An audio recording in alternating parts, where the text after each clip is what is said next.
Welcome back to my channel. This is T.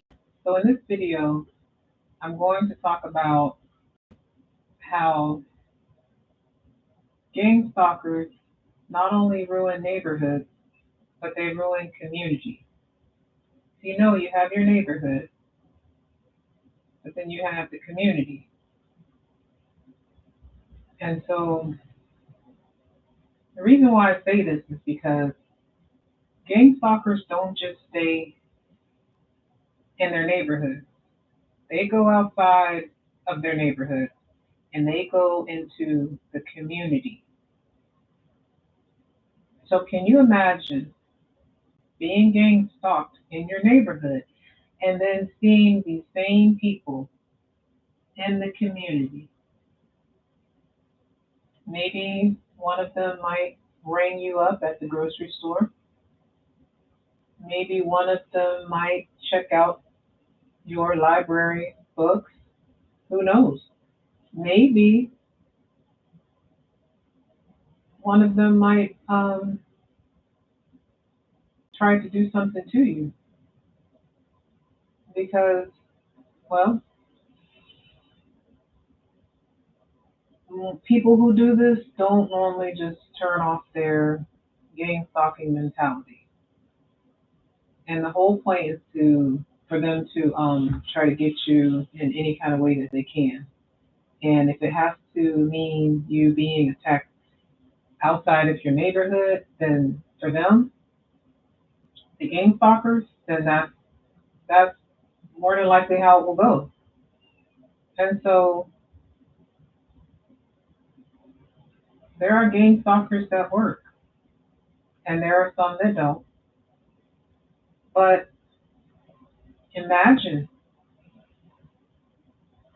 if you were gang stalked and you have to go to work and you still have to move about in your life as if it's not happening because maybe you're not getting the help you need for it to stop. That would be difficult. And so what happens to people, it tends to happen to people who are gang stalked when it comes to working, is that it's hard for them to work. And so when it becomes hard for a person who's being gang stalked to work, it puts them in a very vulnerable position of having more issues. And these issues can be psychological issues because if you can't work, that means you can't support yourself more than likely. That means you may not have money. And obviously you have to have money to pay for your food and pay for bills and to have a home, take care of your family if you have a family. So when someone gang stalks a person, they can really ruin a person's life. And they can depress a person to a point that a person may not be able to cope. And it's really wrong that people do this to people. So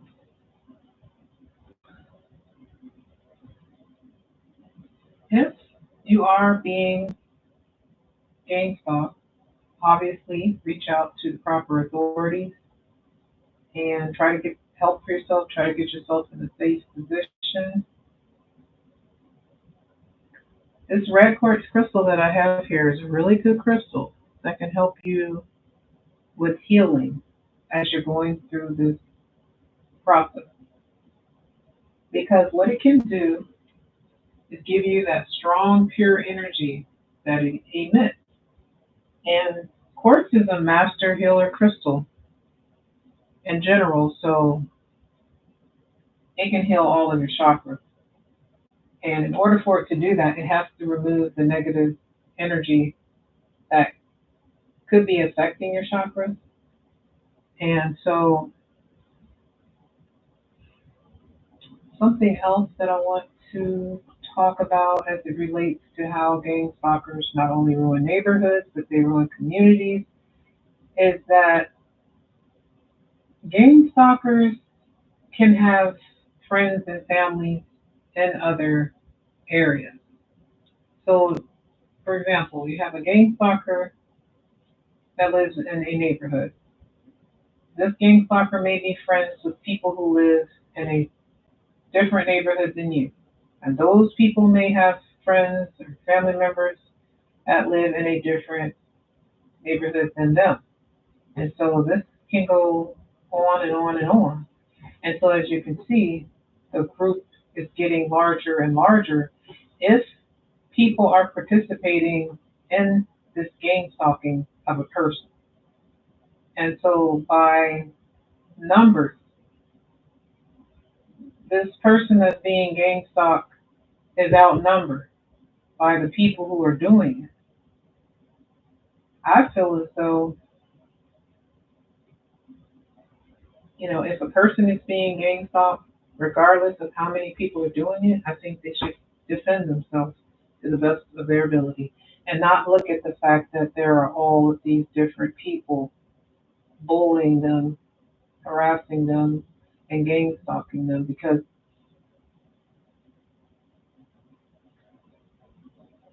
it's not always about the numbers. Sometimes it's about the tactics. Sometimes it's about being strategic.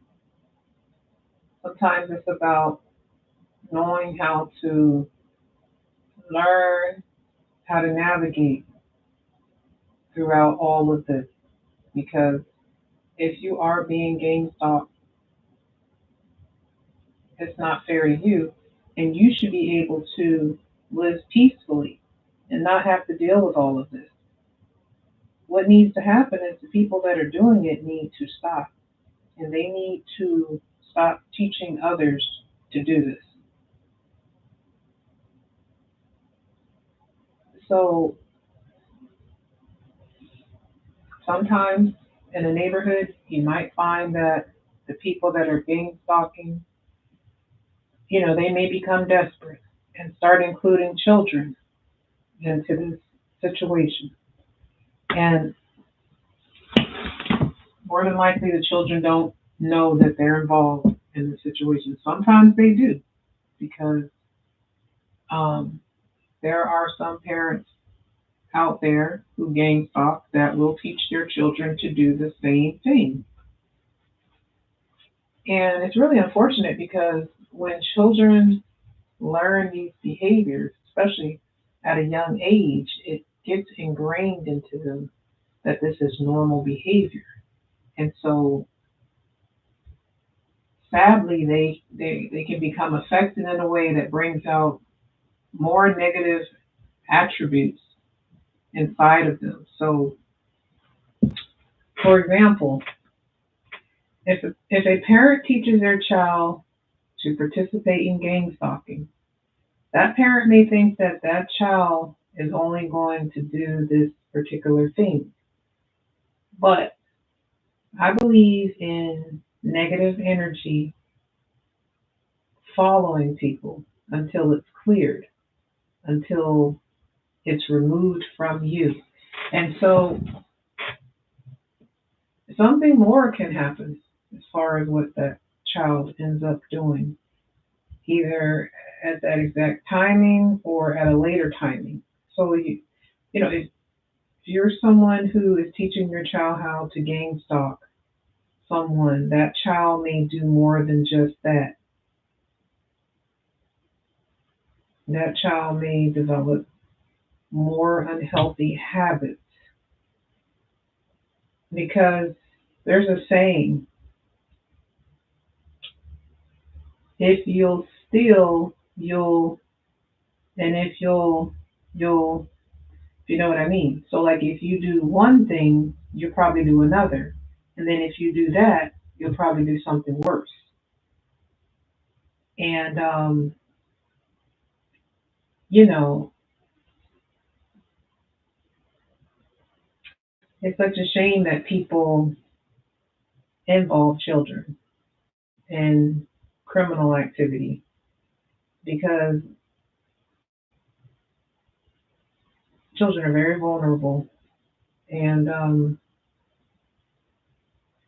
you can take so much away from a child, when you put them in a situation to do something like this, you can change that child's whole life. Like you can't ask a child to participate in something wrong and then later, after that's done, whatever, expect the child to not do further things that are wrong. Like it doesn't just, the event doesn't just erase from that child's mind. It can stay there. And because as I said, I believe in energy. I think that certain behaviors hold certain energy because we are energy, you know? And that's something to consider. We are people that, humans, we are people that are moldable. We are like clay. And, you can mash it down, you can build it up, you can do so many different things to it. And, well, eventually it will result in something. Hopefully it's something good. Hopefully, hopefully a lot of the bad things um, are blocked from a person so that they don't end up being some type of unhealthy creation. So, um, people, there's people out there that really just don't care. They have their objectives. And there are a lot of people in this world, unfortunately, that are very materialistic and they value things over human life. And it's like for some, it'll never be enough as far as what they have. They'll always want more. And a lot of these people that feel like this, that are willing to do something wrong to get something, they